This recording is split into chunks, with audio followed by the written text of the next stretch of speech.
Lo primero es que aquella noche tomé la decisión de no hacer más ninguna regresión. Esa fue la primera decisión.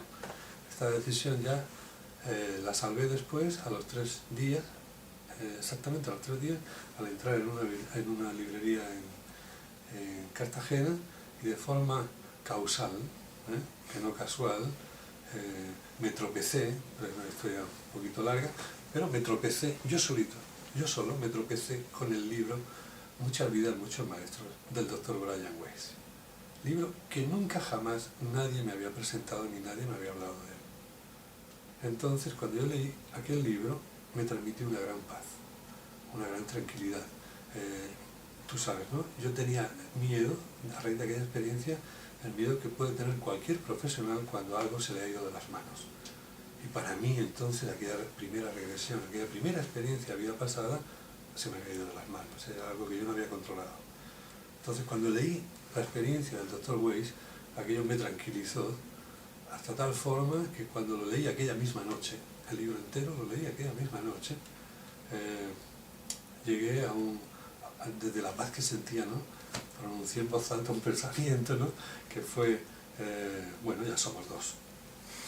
Fíjate qué desconocimiento tenía yo, cuando hay un montón de gente, de autores, de médicos, de psiquiatras, de psicólogos que me anteceden en esto. Yo considero que todavía sé bien poco de esto, porque esto no tiene límites, todavía sigo aprendiendo.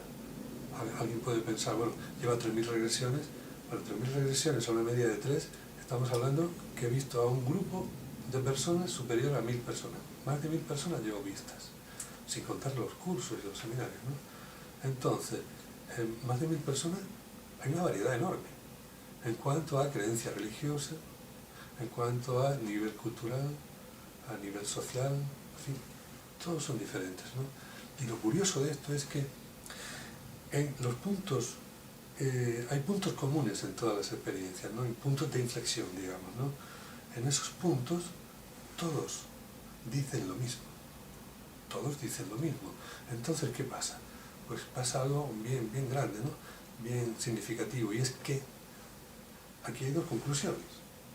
O más de 1.000 personas de España se pusieron de acuerdo para engañarme a mí, o es que esto es cierto. Esto me refiero a las experiencias que el paciente dice son, o identifica, mejor dicho, como experiencias en vidas pasadas. Por supuesto, la experiencia en vientre materno es fácil de comprobar, pero fíjate que yo me baso en estos años, estoy primero observando una evidencia. Segundo, esto es una investigación. Es la parte más árida de la investigación, cuando tienes que ir viendo y observando y observando. Pero la baso en 3 pilares. Los 3 pilares que yo creo fundamentales para cualquier investigación que se precie como tal, ¿no? Y los 3 pilares son la observación, que ya te digo que hago todos los días con este tipo de terapia, la experimentación, yo también he sido paciente, y vivo mis propias experiencias, y la comprobación. Lógicamente es mucho más fácil comprobar el vientre materno y el nacimiento. Pero yo aprovecho, fíjate si me permites esta entrevista, yo aprovecho para hacer contigo una reflexión. Al decir contigo es a todo el mundo que pueda estar viendo esto, ¿no? Y es la siguiente. Si yo ahora mismo te pregunto a ti y te digo, por favor, cuéntame cómo fue tu experiencia en el vientre de tu mamá y tu nacimiento, yo sé que tú me vas a decir que no, pero no porque no recuerdas nada.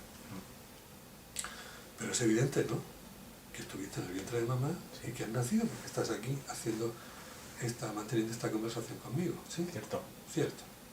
Oye, ¿y porque no te acuerdes de una vida pasada quiere decir que no existe? Claro. Es lo mismo. Yo sé que hay personas que han hecho investigación, y que han comprobado datos de vidas pasadas y han corroborado que sí, que es cierto lo que estaba diciendo el paciente, ¿no? Y después tienes un trabajo paralelo a las regresiones, a la terapia regresiva sobre la evidencia de vidas pasadas, que es el trabajo del doctor Ian Stevenson, canadiense de nacimiento, además murió en el 2007, hace bien poquito. Dedicó 40 años de su vida a investigar a esos niños que en la edad temprana, desde el nacimiento hasta los 6 años, de pronto decían, estos no son mis papás, esto no es mi casa, esta no es mi ciudad, yo vivo no sé dónde.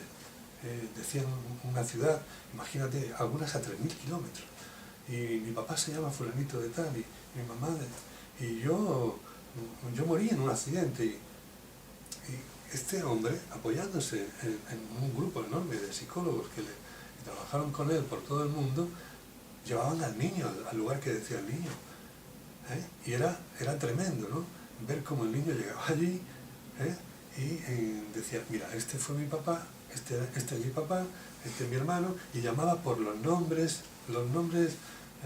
cariñosos, los motes cariñosos, no ya por sus nombres, sino incluso por los motes cariñosos a los miembros de la familia. Son muchos los casos, hablamos de más de 3.000 casos. Mira, hoy en día, como dice el doctor Groff, poner en tela de juicio la evidencia de esto, otra cosa es que no se pueda demostrar todavía, eso es aparte, pero poner en tela de juicio la evidencia de la existencia de vidas pasadas, eso solamente está en manos de alguien que tenga o poca información o la mente muy estrecha. Tú en el libro haces la diferencia entre ciencia y evidencia. Sí. Como en el caso de muchos otros científicos que te han precedido, se puede hablar de Galileo, se puede hablar de Miguel Servet, de otros muchos en los cuales hacen afirmaciones sobre realidades que todavía no han podido demostrar, pero sobre las que sí han tenido evidencia. ¿Qué les podrías decir tú a tus colegas sobre esta terapia, sobre esta investigación que tú llevas años desarrollando? Bueno, yo le diría a mis colegas que antes de opinar, profundicen en el conocimiento de esto, que de alguna manera sigan el camino que yo he seguido, ¿no? Simplemente para comprobar, y al comprobarlo, profundizar en el conocimiento de esto, entonces vas a tener una opinión de peso, porque a veces, ¿no?, tenemos la desafortunada costumbre de opinar gratuitamente de algo que no sabemos. Además, la veda está abierta para opinar de según qué cosa si la ciencia no la contempla, ¿no?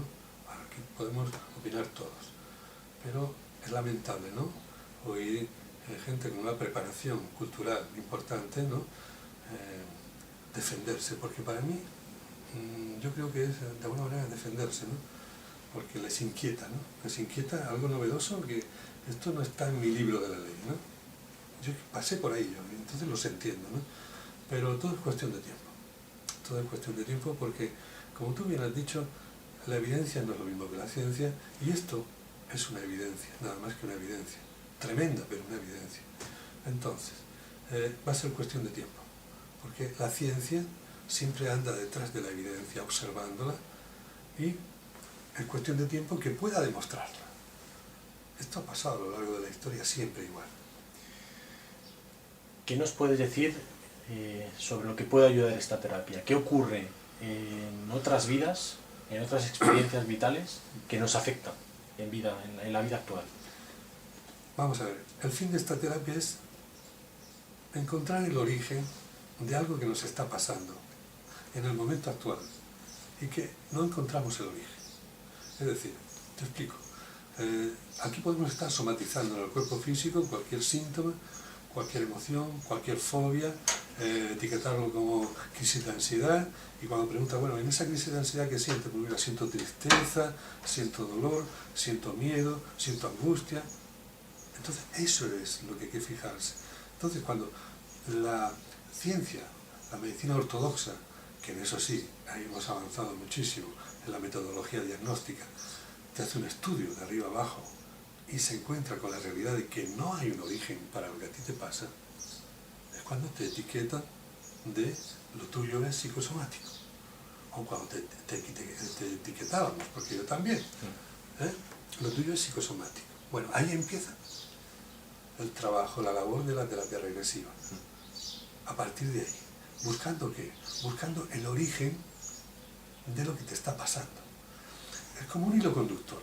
Es decir, para entrar el paciente en regresión necesita solamente agarrarse a la emoción o al síntoma, sintiéndolo, viviéndolo en ese momento, él solo va a ir, él solo no, su alma va a ir en busca del origen. Y el origen puede estar en episodios de esta vida actual, de esta encarnación actual. No sé, en la infancia, en la adolescencia, puede estar ahí. O sea que no todo es vida pasada. El origen puede estar en el periodo perinatal, en el nacimiento. El origen puede estar en el periodo prenatal, durante la estancia en el vientre materno. O el origen puede estar en una vida pasada, que es la experiencia transpersonal, que como su palabra indica, transpersonal es más allá de la persona. Entonces, tiene su labor que hacer esta terapia, ¿sí? Por supuesto, insisto siempre, ¿no?, en que no piense nadie que esto es la panacea, que viene a arreglarlo. No, no, soluciona cosas que de otra manera no se pueden solucionar, sí, es cierto, pero no lo soluciona todo, ¿sí? Imagínate, si tú tienes un dolor abdominal y yo como médico te veo, tienes una apendicitis, no te voy a decir, ven, que te voy a hacer una regresión. No, porque igual antes de terminar la regresión ya te perforaste. ¿Me comprendes? ¿No? A ti hay que operarte. Esto es lo que quiero que se entienda, ¿no? Uno de los temas que abordas Sí. son los casos, algunos casos que tú has tratado de experiencias de aborto, Sí. mujeres que han abortado. Sí. Cuéntanos un poco sobre esas experiencias, qué es lo que puede aportar la terapia regresiva para estos casos. Bueno, mira, mi experiencia sobre estos casos es la siguiente. Bueno, primero, voy a decirte que es la experiencia en esta vida actual. O sea, son abortos en esta experiencia de vida, ¿no? Entonces, primera conclusión, ninguna mujer que haya abortado lo tiene superado. Ninguna. Yo he tenido pacientes que me han dicho, bueno, de pasada te diré que también tuve un aborto, pero eso es, en fin, el condicionamiento económico mío y demás no me permitía, eso ya lo tengo yo superado. Bueno. Y cuando en terapia ha ido a revivir la experiencia del aborto, la culpa estaba todavía. La culpa siempre está ahí.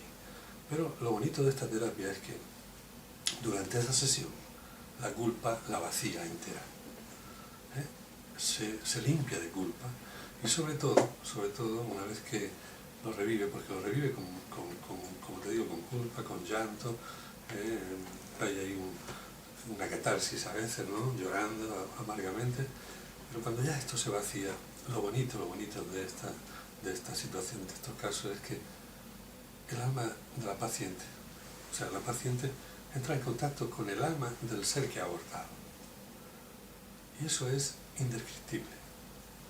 Es indescriptible cómo entra en contacto, cómo habla con ese ser, lo identifica como si es un niño o era una niña, y le dice, mira, aquí está mi hijo, mi hija, ¿no? Pero lo fabuloso de esto es que ese ser lo entiende todo. Dice, no te preocupes, yo entiendo las limitaciones que tenéis cuando estamos encarnados en un cuerpo físico, los condicionamientos sociales, yo lo entiendo todo, no te apures.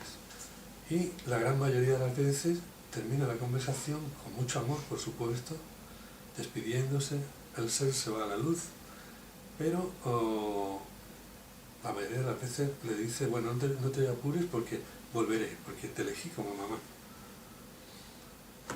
Tengo casos registrados en el libro de alguien que después de vivir, o sea, durante el momento que vivía esta experiencia, reconoció a ese ser como el hijo mayor actual que tiene.